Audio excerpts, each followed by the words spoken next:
अगर आप PhD pharmaceutical sciences में एडमिशन लेने का सोच रहे हैं एंड यू आर वंडरिंग कि कौन से स्किल्स आपको एमफिल या फॉर्म डी में सीखने चाहिए ताकि आपकी जो एडमिशन है पीएचडी में आउटसाइड पाकिस्तान या इंडिया, यूरोप या चाइना में पीएचडी करना चाह रहे हैं, तो कौन कौन से स्किल्स आपको सीखने चाहिए ड्यूरिंग योर एमफिल और फॉर्म डी ताकि आप इजीली पीएचडी में इन हो सकें. So in this video we're going to discuss all those skills as per different subdivision of pharmaceutical sciences.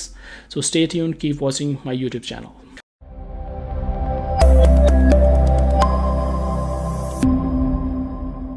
So Assalamu alaikum, my name is Dr. Tahir Ali. I'm a pharmacist and I also have a PhD in pharmaceutical sciences. मेरी form D और MPhil Pakistan से है, जबकि मेरी PhD USA से है, university of Mississippi से. सो इस वीडियो के अंदर हम डिस्कस करने वाले हैं different kind of skills which are required in different types of pharmaceutical sciences. For example pharmacology, medicinal chemistry, pharmacognosy, pharmaceutics and pharmacy practice और फार्मेसी एडमिनिस्ट्रेशन. सो अच्छा, वन बाय वन हम इन fields को discuss करेंगे और मैं इसमें आपको ये भी बताऊंगा कि मेनली आप उस फील्ड में आपको एमफिल में क्या करना चाहिए, कौन से स्किल पे फोकस करना चाहिए ताकि आप इजीली पीएचडी में एडमिशन ले सकें. So first of all pharmacology. So pharmacology actually pharmacology की जो बुक्स हैं ना, उनको रट्टे मारने का नाम फार्माकोलॉजी नहीं होता. ठीक है, आप वो एक मतलब रिटेल फार्मासिस्ट के लिए तो ज़रूरी है कि आपको मैकेनिज़म्स और डोजेज फॉर्म्स और इस तरह की चीज़ें याद हो, आपने मेमोराइज़ करनी होती हैं. It's a part of profession और जॉब. लेकिन अगर आप फार्माकोलॉजिस्ट बनना चाह रहे हैं तो ये रट्टे मारने से काम नहीं चलेगा. आपको ये पता होना चाहिए कि आप किस तरह से किसी ड्रग का मैकेनिज़्म ऑफ एक्शन जो है वो फाइंड आउट कर सकते हैं, कि आपको पता होगा किस तरह से कौन सा ड्रग मॉलिक्यूल किस रिसेप्टर पे बाइंड होता है. अब हमारी साइड पे क्या होता है कि मोस्टली लोग हर्बल एक्सट्रैक्ट, किसी मेडिसिनल प्लांट का एक्सट्रैक्ट लेके, और वो एक्सट्रैक्ट भी मैथनॉलिक और एथनॉलिक और एक जनरल एक्सट्रैक्ट होता है, प्योर मॉलिक्यूल नहीं होता. ठीक, एक तो ये जो चीज़ है ये एक बहुत ही कंट्रोवर्शियल है कि आप एक एक्सट्रैक्ट दे रहे हैं माइस को या रैट को, और अब अगर वो वर्क कर रहा है तो उसमें आपको अब पता ही नहीं कौन सा मॉलिक्यूल काम करेगा. खैर, वो एक अलग डिटेल में हम चले जाएंगे. तो ज़्यादातर क्या लोग करते हैं कि एक्सट्रैक्ट लिया किसी मेडिसिनल प्लांट का और उसको किसी माइस रैट में इंजेक्ट करके या उसको पिला के खिला के, जिस तरह से भी आप उसका बिहेवियरल टेस्टिंग करते हैं मोस्टली, या उसको आप चीर फाड़ करके उसके डिफरेंट ऑर्गन्स की में उस एक्सट्रैक्ट की टॉक्सिसिटी जो है वो एनालिसिस कर रहे होते हैं. ठीक है, और फिर आप कंट्रोल्ड वर्सेस एक्सपेरिमेंटल ग्रुप्स के में स्टैट्स लगा के तो उसके रिजल्ट्स निकालते हैं. अच्छा, इसमें जो हम अपने नेटिव कंट्रीज़ में ये काम कर रहे होते हैं उसमें ये जो एनिमल हैंडलिंग स्किल है ये बड़ी इंपॉर्टेंट है, जो आप माइस को या रैट को हैंडल करते हैं. ऑल्दो कि आप बहुत ज़्यादा जेनेटिक लेवल पे, मॉलिक्यूलर लेवल पे काम नहीं कर रहे, लेकिन अगर आप बाहर आना चाह रहे हैं स्पेशली इन यूनाइटेड स्टेट्स, तो आपको मॉलिक्यूलर बायोलॉजी के जो स्किल्स हैं वो भी आपके लिए बहुत ज़रूरी हैं. आपको molecular biology along with physiology, और इसके अलावा सेल कल्चर, एनिमल मॉडल्स पे आप ऑलरेडी काम कर रहे हैं, और स्टैटिस्टिक्स पे भी आप काफ़ी ज़्यादा मतलब वहाँ पे काम किया जाता है. ये ऑब्वियसली आप स्टैट लगाएंगे तो आप वो सिग्निफिकेंट रिजल्ट्स निकालेंगे. लेकिन जो पार्ट मिसिंग है वो है मॉलिक्यूलर बायोलॉजी. अब मॉलिक्यूलर बायोलॉजी के अंदर डिफरेंट टेक्निक्स आ जाती हैं जो कि हमारे यहाँ मोस्टली लोग उसको इग्नोर करते हैं या उस पर इतना ज़्यादा फोकस नहीं होता.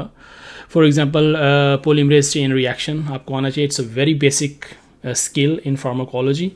और इसके अलावा आपको DNA cloning, DNA sequencing, DNA के जो रिजल्ट्स हैं वो आपको रीड आउट करने आना चाहिए. इसके अलावा blotting like southern, northern, western blotting, cell culture, nucleic acid DNA extraction, DNA आप किस तरह से एक्सट्रैक्ट करेंगे. ठीक है, इसके अलावा आपको gene manipulating techniques, for example gene knockout, CRISPR, इस तरह की टेक्निक्स भी आपको आनी चाहिए अगर आप यूएसए के अंदर या आउट ऑफ पाकिस्तान या इंडिया आप पीएचडी करना चाह रहे हैं इन फार्माकोलॉजी. सो अगर आप अपने नेटिव कंट्री में जो भी आप एक्सट्रैक्ट पे या एनिमल मॉडल्स पे काम कर रहे हैं उसके साथ साथ अगर आप वो नहीं, आपके पास टेक्निक्स नहीं हैं या आपके पास रिसोर्सेज नहीं है, तो एटलीस्ट थ्योरेटिकली आपका नॉलेज काफ़ी साउंड होना चाहिए उन टेक्निक्स के बारे में. और अगर आपका कोई कोलैबोरेटर है, अपने प्रोफेसर के साथ आप डिस्कस करें, अगर वो आपको कोई इस तरह की मॉलिक्यूलर बायोलॉजी की टेक्निक्स के हवाले से कोई ट्रेनिंग दिलवा सके, तो वो आप अपनी सीवी में ऐड कर सकते हैं और उससे भी आपके काफ़ी ज़्यादा चांसेस बढ़ जाते हैं। सिर्फ एक्सट्रैक्ट पिला के चूहों के साथ जो भी आप मामलात करते हैं, उससे वो आपको कंप्लीट आपकी प्रोफाइल डेवलप नहीं हो पाती, जो कि यहाँ पे यूएसए के अंदर या आउट ऑफ पाकिस्तान या इंडिया वो फार्माकोलॉजी के एनालिसिस या एक्सपेरिमेंट्स कर रहे होते हैं। बिकॉज एज आई मैंशनड के फार्माकोलॉजी में आपने ड्रग रिसेप्टर, यानी आपकी जो ड्रग है वो किस रिसेप्टर पे किस तरह से बाइंड हो रही है, वो सारा आपने ड्रग का मैकेनिज़्म फाइंड आउट करना है। और ड्रग का मैकेनिज़्म फाइंड आउट करने के लिए आपको मोलेकुलर लेवल पे जाना पड़ता है, लाइक प्रोटीन, कौन सी प्रोटीन है, कौन सा जीन है, जीन उसके साथ लिंक्ड है उस प्रोटीन या रिसेप्टर्स के साथ, वो सारी इन्फॉर्मेशन आपको उसको भी देखना पड़ता है। ठीक है, तो मॉलिक्यूलर बायोलॉजी के जो टेक्निक्स हैं वो बहुत ज़्यादा इंपॉर्टेंट है। अगर वो आपकी सीवी के अंदर हैं तो दैन आपके चांसेस बढ़ जाते हैं पीएचडी एडमिशन के लिए। अब नेक्स्ट है मेडिसिनल केमिस्ट्री। मेडिसिनल केमिस्ट्री हमारी साइड पे इसको फार्मास्यूटिकल केमिस्ट्री के अंडर ही डील किया जाता है। सो आई डोंट नो कि स्पेसिफिकली मेडिसिनल केमिस्ट्री के नाम पे भी कोई हम करवाते हैं वहाँ पे एमफिल या नहीं, लेकिन ज़्यादातर फार्मास्यूटिकल केमिस्ट्री के नाम पे हो रहा होता है। और उसमें भी ज़्यादातर प्रोफेसर जो हैं वो आपको एक्सट्रैक्शन, प्लांट एक्सट्रैक्शन, अगेन जो मेडिसिनल प्लांट हैं मोस्टली उनकी एक्सट्रैक्शन और उनकी टीएलसी और कॉलम क्रोमेटोग्राफी और 1-2 एनएमआर, और वो भी नोन कंपाउंड होते हैं, रेयरली न्यू कंपाउंड निकाला जाता है। ठीक है, लेकिन ये मेडिसिनल केमिस्ट्री नहीं है, क्योंकि जो फार्मास्यूटिकल केमिस्ट्री में लोग एमफिल कर रहे होते हैं या पीएचडी कर रहे होते हैं पाकिस्तान में, उनके माइंड में ये है कि वो मेडिसिनल केमिस्ट्री का काम कर रहे हैं। या अगर एमफिल फार्मास्यूटिकल केमिस्ट्री में कर रहे हैं तो बाहर जाके आप मेडिसिनल केमिस्ट्री में करना चाह रहे हैं पीएचडी। तो मेडिसिनल केमिस्ट्री के अंदर आपको बहुत ज़्यादा ऑर्गेनिक केमिस्ट्री का नॉलेज चाहिए, because you need to synthesise drug molecules. ठीक है, जो ड्रग डिस्कवरी है उसके 2 मेजर पार्ट हैं। जो ड्रग डिस्कवरी होती है वो 2 तरीके से ही होती है। एक है आप केमिकली सिंथेसाइज कर लें, और दूसरा है आप मतलब कि केमिकली लैब के अंदर सिंथेसाइज करें। ठीक है, और सेकंड मेथड है कि आप नेचर से वो मॉलिक्यूल निकाल रहे हैं। अब जो केमिकली आप सिंथेसाइज करते हैं लैब में, उसको हम मेडिसिनल केमिस्ट्री के हवाले से वो जो डोमेन है उसको मेडिसिनल केमिस्ट्री कहते हैं। ठीक है, और उसमें आप प्रिकर्सर मॉलिक्यूल से लेके वो सारा पहले डिज़ाइन करते हैं कि फ़ाइनल मॉलिक्यूल किस तरह का बनेगा और कौन कौन से स्टेप्स होंगे, और जो इंटरमीडिएट स्टेप्स हैं उनमें जो रिएक्शंस हैं, टाइप ऑफ रिएक्शंस और सबस्ट्रेट और इंटरमीडिएट मॉलिक्यूल्स, और वो सारी जो केमिस्ट्री इट्स प्योर केमिस्ट्री। ठीक है, आपको यहाँ पे आके स्पेशली मेडिसिनल केमिस्ट्री में जब आप पीएचडी करते हैं तो आपको वो केमिस्ट्री के कोर्सेज़ भी लेने पड़ते हैं, और वो 90% प्योर केमिस्ट्री होती है।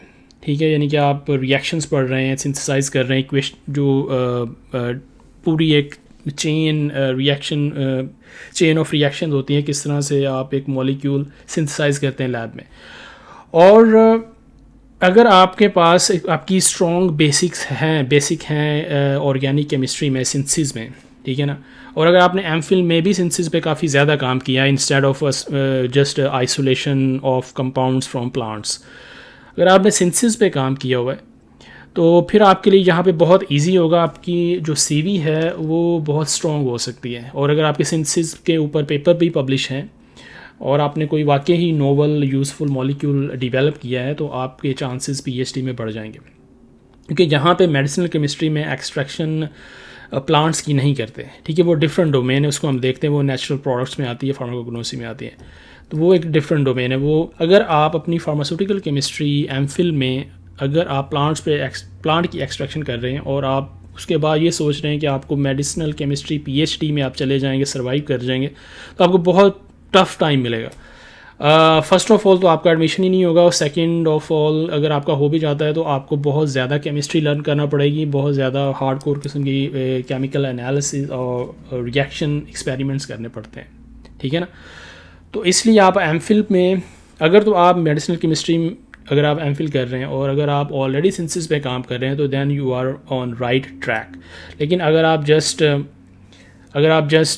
आइसोलेशन कर रहे हैं प्लांट से मॉलिक्यूल्स की, तो that is not enough, that is not even a medicinal chemistry.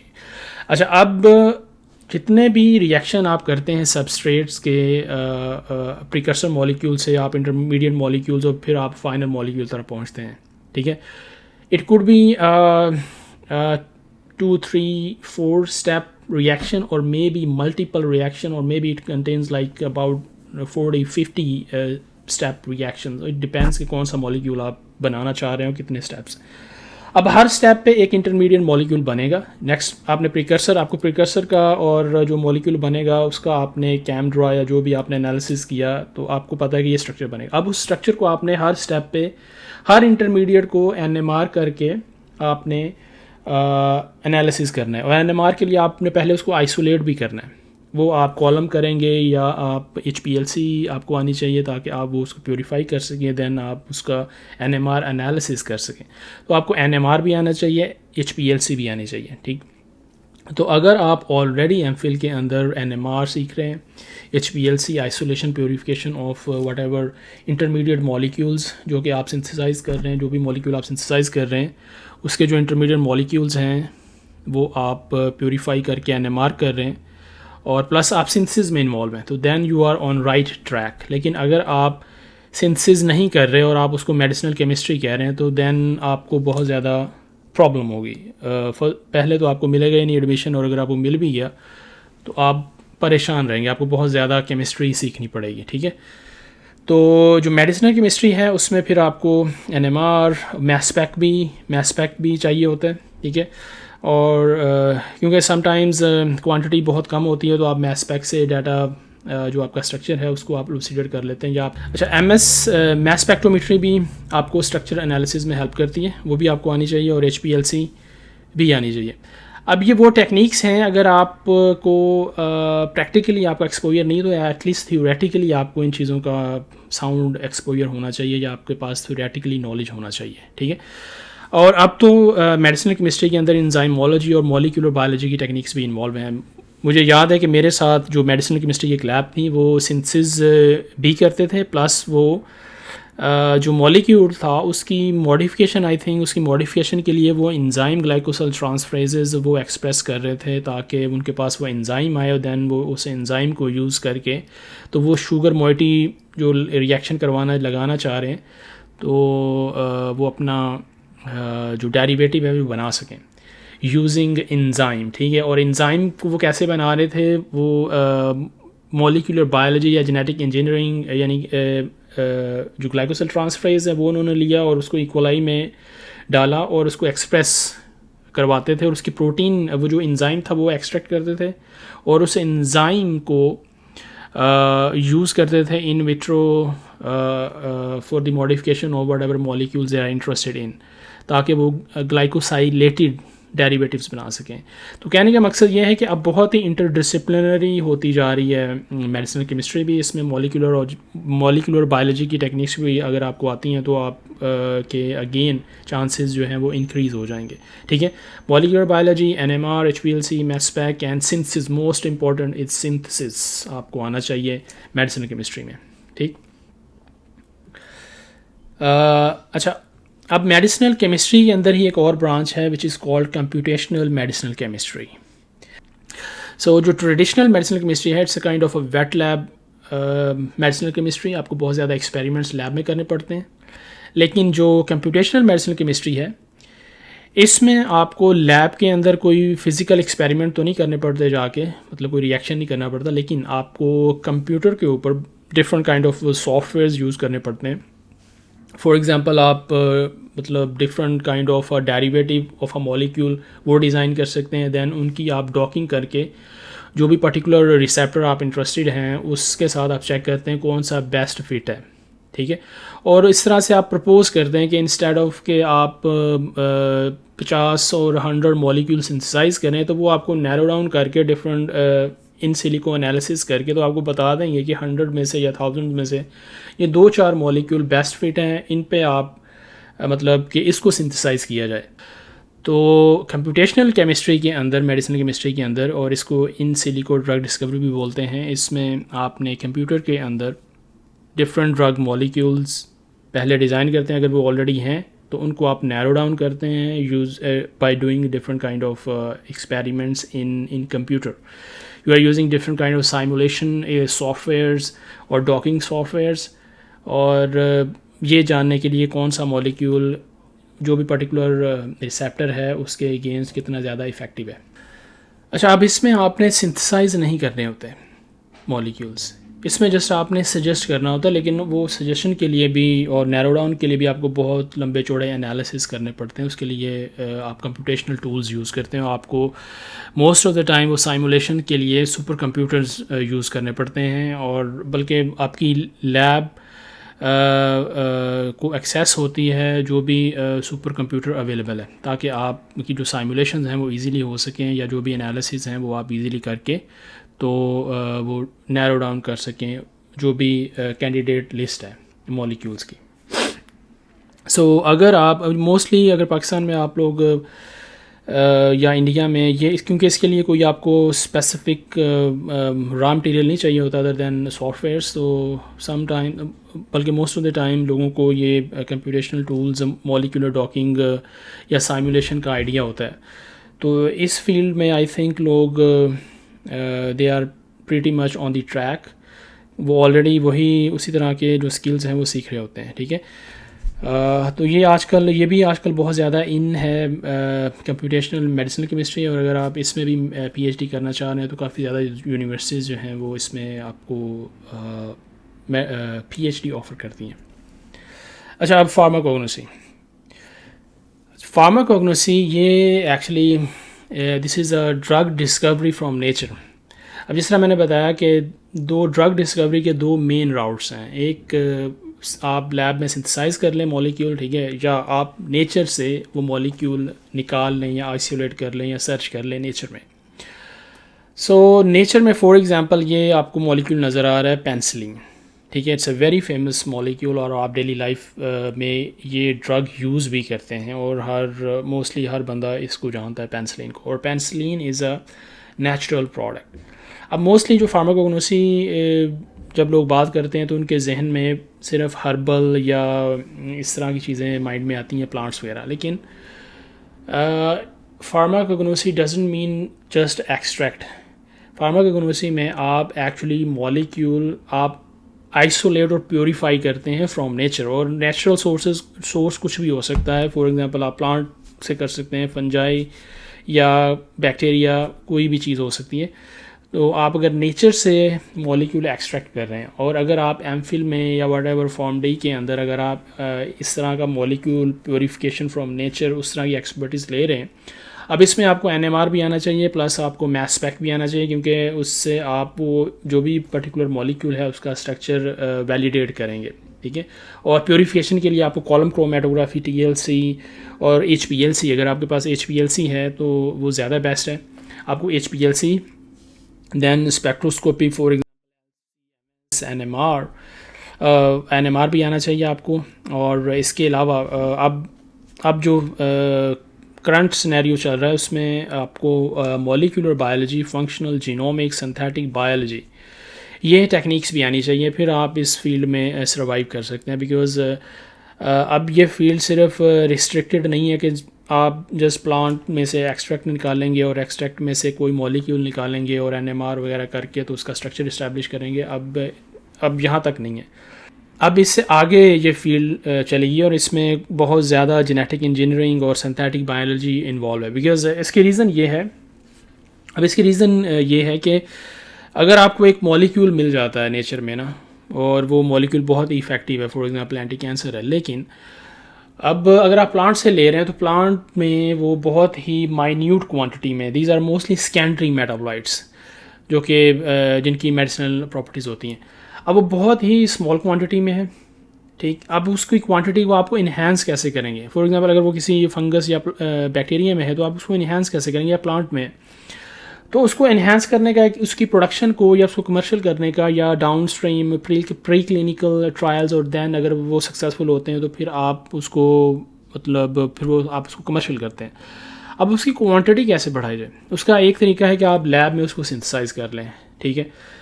लेकिन क्योंकि natural molecules they are very big, उनके बहुत ही कॉम्प्लिकेटेड स्ट्रक्चर्स होते हैं, अगर आप उनको कर भी लें लैब में सिंथेसाइज तो वो 50-100 स्टेप रिएक्शन होता है और वो बहुत ही ज़्यादा कॉस्टली हो जाती है ड्रग, ठीक।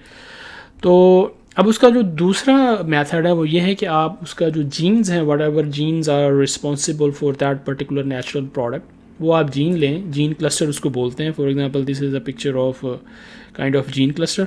तो आप जीन क्लस्टर लेके आप उसको प्लाज्मिड में, जो भी कंपैटिबल प्लाज्मिड है for any kind of a particular may be plant, और जो भी आपका होस्ट ऑर्गेनिज्म है, वो फंजाई भी हो सकती है, वो बैक्टीरिया भी हो सकता है, कोई प्लांट भी हो सकता है, तो उसमें आप उसको ट्रांसफ़र करते हैं और फिर उसके अंदर उसकी प्रोडक्शन को इन्हेंस करते हैं। अच्छा, आप जो जीन है उनकी एक्सप्रेशन को नेटिव प्लांट या नेटिव बैक्टीरिया फंजाई में भी उसको ज़्यादा ओवर एक्सप्रेस कर सकते हैं ताकि वो ज़्यादा प्रोडक्ट प्रोड्यूस करे, नेचुरल प्रोडक्ट बनाए, या आप किसी सूटेबल होस्ट में उस जीन क्लस्टर को लेके उस जीन क्लस्टर को प्लाज्मिड में डाल के किसी सूटेबल होस्ट में भी इंसर्ट कर सकते हैं, ठीक है। और इस तरह से आप एक तो उसकी क्वांटिटी इन्हेंस कर सकते हैं, ठीक है, क्योंकि आप उसकी जो प्रोडक्शन है वो उसको कंट्रोल कर रहे हैं, ठीक। क्योंकि आप जो जीन एक्सप्रेशन है वो होस्ट, बहुत से जो होस्ट हैं वो host micro organism, for example certain kind of yeast और बैक्टीरिया, फॉर एग्जांपल स्ट्रेप्टोमाइसिस के अंदर कुछ स्पीशीज़ हैं जिसको ऑप्टिमाइज़ किया गया है ताकि उसमें आप ताकि उनको आप एज अ होस्ट यूज़ कर सकें और अपना जो भी पर्टिकुलर मॉलिक्यूल है उसके जीन्स को डाल के तो आप उसकी क्वांटिटी को इन्हेंस कर सकें। एक तो क्वांटिटी इन्हेंस होती है, और सेकेंडली अगर आप इस चीज़ को ऑप्टिमाइज़ कर लेते हैं, अगर आपको पता चल जाए ये जीन इस तरह से कंट्रोल होंगे और इस तरह से एक्सप्रेस, और उस प्रोडक्ट की जो प्रोडक्शन को इम्प्रूव किया जा सकता है, फिर आप उसकी मॉडिफिकेशन भी कर सकते हैं, ठीक है। आप different kind of enzyme, for example glycosyl transferases add करके उस जीन क्लस्टर में, तो या कोई और एंजाइम ऐड करके, तो आप डेरिवेटिव्स भी उस पर्टिकुलर ड्रग के बना सकते हैं, ठीक है। और ये जब एक दफ़ा आप डिवेलप कर लेते हैं then it becomes a single step reaction. आपने जस्ट वो बैक्टीरिया ग्रो करना है, या वो प्लांट ग्रो करना है, या वो फंजाई ग्रो करनी है, और आपको प्रोडक्ट मिल जाएगी, ठीक है। अब आपको हर टाइम वो थाउजेंड्स और हंड्रेड्स ऑफ रिएक्शंस नहीं करने पड़ते। तो ये सारे के सारे इस प्रोसेस के लिए आपको जेनेटिक इंजीनियरिंग या सिंथेटिक बायोलॉजी की टेक्निक्स आनी चाहिए कि आपको एंजाइम कैसे आप जो प्लाज्मिड है वो कैसे कंस्ट्रक्ट कर सकते हैं, उसमें किसी भी प्लाज्मिड में आप कैसे जीन्स ऐड कर सकते हैं, और वो जीन क्लस्टर कैसे निकालना है और उसको कैसे स्पेसिफिक प्लाज्मिड में डालना है, ये सारा कुछ सिंथेटिक बायोलॉजी या फिर मॉलिक्यूलर बायोलॉजी, फॉर एग्जांपल आपको पीसीआर और डीएनए सीक्वेंसिंग, इस तरह की टेक्निक्स आपको आनी चाहिए, ठीक। आपको जीन क्लोनिंग का पता होना चाहिए। तो अब फार्माकोग्नोसी बहुत ज़्यादा एडवांस्ड है। अगर आप ट्रेडिशनल, पहले तो हमारे यहाँ उस साइड पे जस्ट एक्सट्रैक्ट निकाल के प्लांट्स के तो वो चूहों को पिला दिए जाते हैं और उसके बाद उनका बिहेवियर या जो भी एक्टिविटीज़ नोट की जाती हैं। अब ये प्योर फार्माकोग्नोसी नहीं है, it's a kind of a mixture, यानी कि ये it's kind of a more pharmacology, क्योंकि हम फार्माकोग्नोसी में यहाँ पे डायरेक्ट एनिमल्स पे स्टडी नहीं करते और एक्सट्रैक्ट तो बिल्कुल भी यूज़ नहीं करते।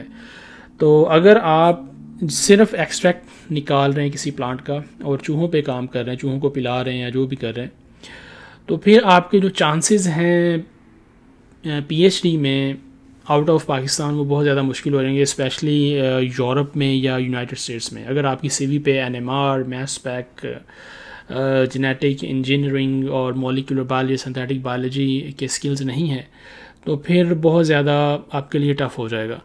या एटलीस्ट अगर आपके पास या एटलीस्ट आप अपने एमफिल के अंदर या फॉर्म डी में के अंदर आप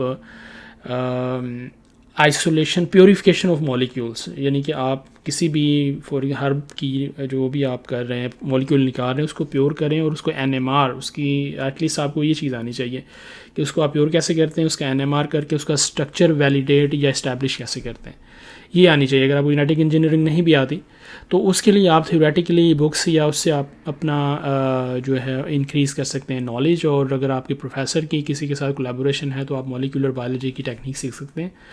और अगर आपको मॉलिक्यूलर बायोलॉजी की टेक्निक्स आ जाएँ तो सिंथेटिक बायोलॉजी फिर आपके लिए काफ़ी ईजी हो जाती है।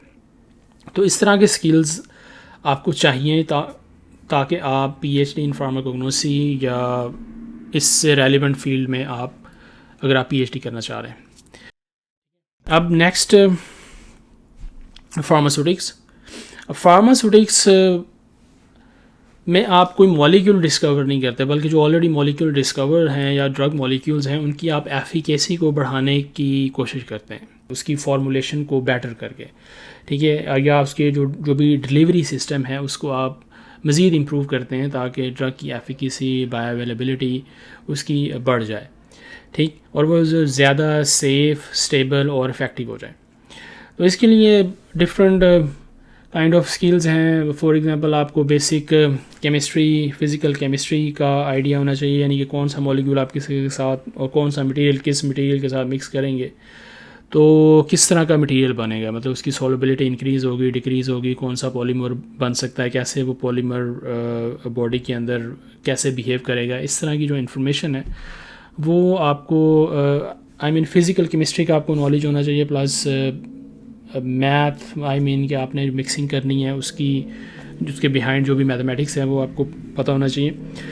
और इसके अलावा आपको बेसिक फार्माकोकाइनेटिक्स, क्योंकि आपने जो भी डिलीवरी सिस्टम आपने डेवलप किया है, ठीक है ना, आपने नैनो पार्टिकल्स बनाए हैं, जो भी आपने किया है वो आप एनिमल के अंदर किसी माइस में रैट में आप इंसर्ट करते हैं, इंजेक्ट करते हैं और उसकी फिर प्रोफाइल एड्जॉर्प्शन मेटाबॉलिज्म एलिमिनेशन और डिस्ट्रीब्यूशन ये सारी आप उसकी फार्माकोकाइनेटिक प्रोफाइल भी चेक करते हैं। तो अगर आप पाकिस्तान में या अपने जो भी आपकी लैब है एमफिल में, अगर आप उसमें ये चीज़ें ऑलरेडी स्किल सीख रहे हैं तो आपके लिए PhD में आना बहुत PhD में ऑलमोस्ट उसी तरह के एक्सपेरिमेंट्स या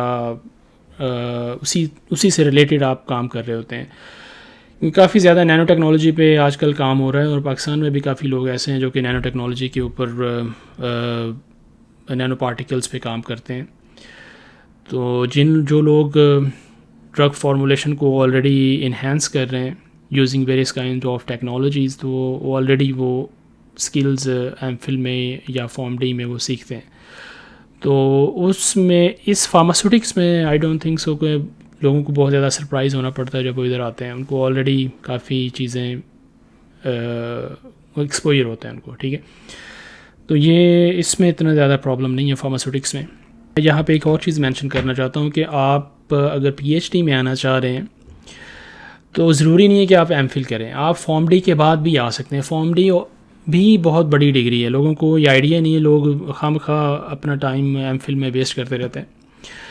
अगर आप फॉर्म डी के दौरान ही स्किल्स सीखें जो मैं अभी बता रहा हूँ, जो जिस भी पर्टिकुलर डिग्री में आप जाना चाह रहे हैं, PhD करना चाह रहे हैं बाहर से, तो USA के अंदर आपको एटलीस्ट USA के अंदर आपको अगर आपने फॉर्म डी और पर्टिकुलर जो स्किल्स हैं रिसर्च के, अगर आपने फॉर्म डी के दौरान ही प्रैक्टिस किए हैं किसी प्रोफेसर के साथ, कोई मिलके 1-2 प्रोजेक्ट पे काम किया और कोई एक आधा आर्टिकल पब्लिश किया है फॉर्म डी के दौरान, तो वो भी आपका वर्क करेगा अगर आपको स्किल्स आते हैं। और आपके ये जो 2-3 साल हैं एमफिल के वो भी बच जाएंगे और आप इधर आके, क्योंकि यहाँ पे USA के अंदर आपको उन्होंने पहले आप 5 ईयर की डिग्री होती है, ठीक, और उन्होंने पहले 2 साल आपको पढ़ाना है और it's a kind of a master degree या एमफिल। पहले 2 साल आपको काफ़ी ज़्यादा पढ़ाया जाता है और उसके साथ साथ आप रिसर्च भी करते हैं और इट डिपेंड्स ऑन सुपरवाइज़र, लेकिन मोस्टली जो लोग हैं फ्रॉम द डे 1 वो रिसर्च भी करते हैं और प्लस उसके साथ साथ अपनी क्लासेस भी लेते हैं। और टोटल 5 ईयर एवरेज 5 ईयर है USA के अंदर। इंग्लैंड में या यूरोप में 3 साल का होता है, वहाँ पे शायद आपका एमफिल काम आ जाए, लेकिन यहाँ पे एमफिल है तो it's it will give you advantage. But ये नेसेसरी नहीं है। अगर आपके पास ऑलरेडी स्किल्स हैं और फॉर्मडी डिग्री है तो देन इट्स इनफ, आपको you don't need to waste your time in MPhil. Now there is another field which is called pharmaceutical biotechnology. अब इस फील्ड के अंदर आप फोकस करते हैं बायोलॉजिक्स पे और एडवांस्ड थेरेपीज़, ठीक है। अब फॉर एग्जांपल इसमें protein, peptides, vaccines, gene and cell therapy, bioprocessing, monoclonal antibodies. अब इसमें आप या तो प्रोटीन के साथ काम करेंगे, क्योंकि जो इंसुलिन है, फॉर एग्जांपल इंसुलिन या antibodies, there are all proteins, तो आपको प्रोटियोमिक्स का या प्रोटीन्स का बहुत अच्छी अंडरस्टैंडिंग होनी चाहिए, उनके स्ट्रक्चर, अगेन मास स्पेक, और इसमें फिर बायोटेक्नोलॉजी या इसमें मॉलिक्यूलर बायोलॉजी की टेक्निक्स बहुत ज़्यादा आ जाती हैं। अच्छा, इसमें आपने बायोटेक्नोलॉजी की टेक्निक्स भी आपको चाहिए, क्योंकि आपने सेल्स ग्रो करने, फॉर एग्जांपल आपने बैक्टीरियल सेल्स जिसमें आप अपने जीन इंसर्ट करेंगे और पर्टिकुलर प्रोटीन को एक्सप्रेस करवाएंगे, और अगर जब आप प्रोटीन एक्सप्रेस कर लेते हैं तो प्रोटीन को प्योरीफाई करके देन आपने उसका स्ट्रक्चर भी इस्टेब्लिश करना होता है।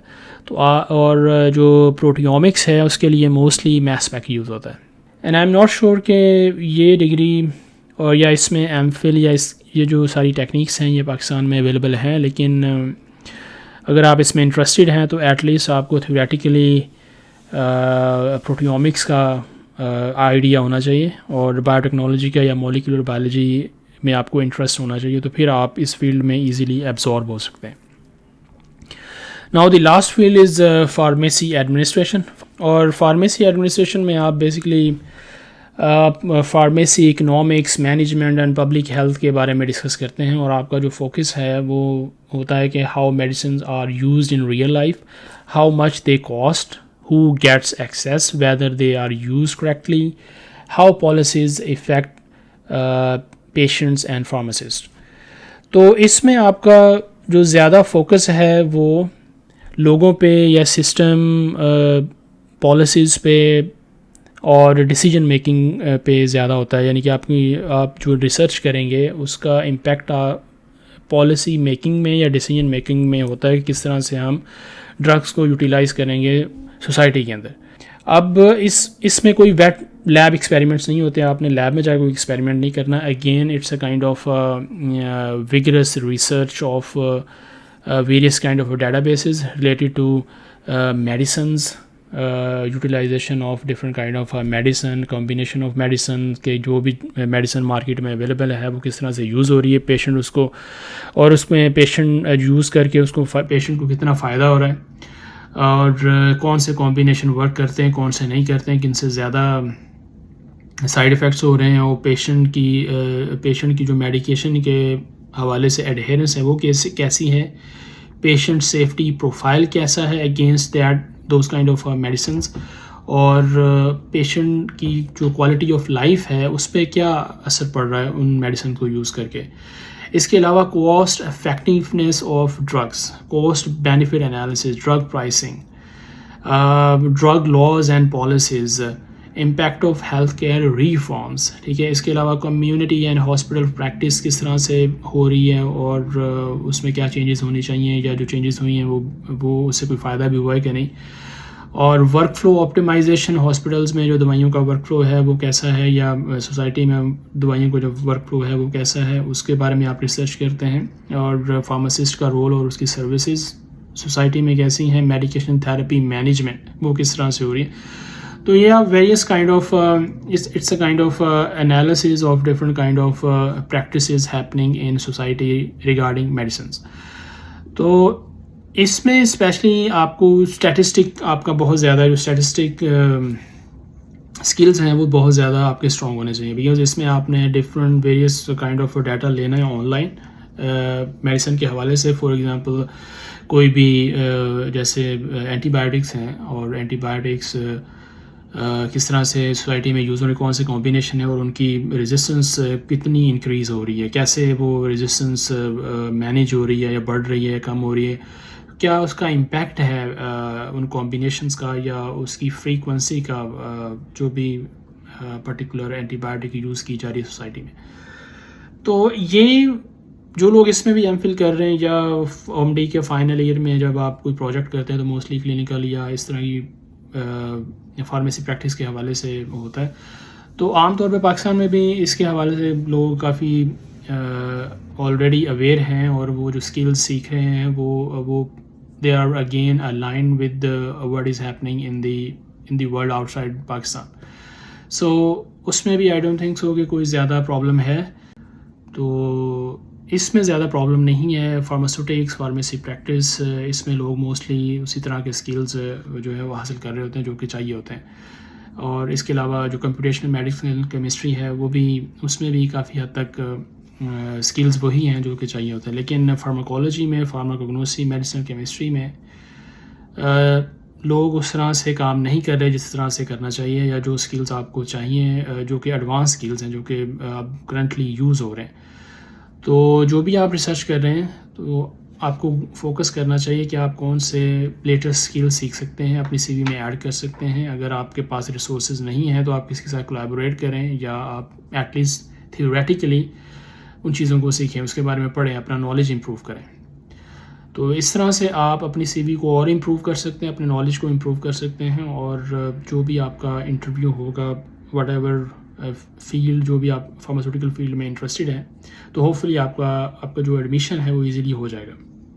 So with that, thank you so much for your attention, and please share this video with your friends who is interested in PhD in pharmaceutical sciences. Thank you so much and see you in next video.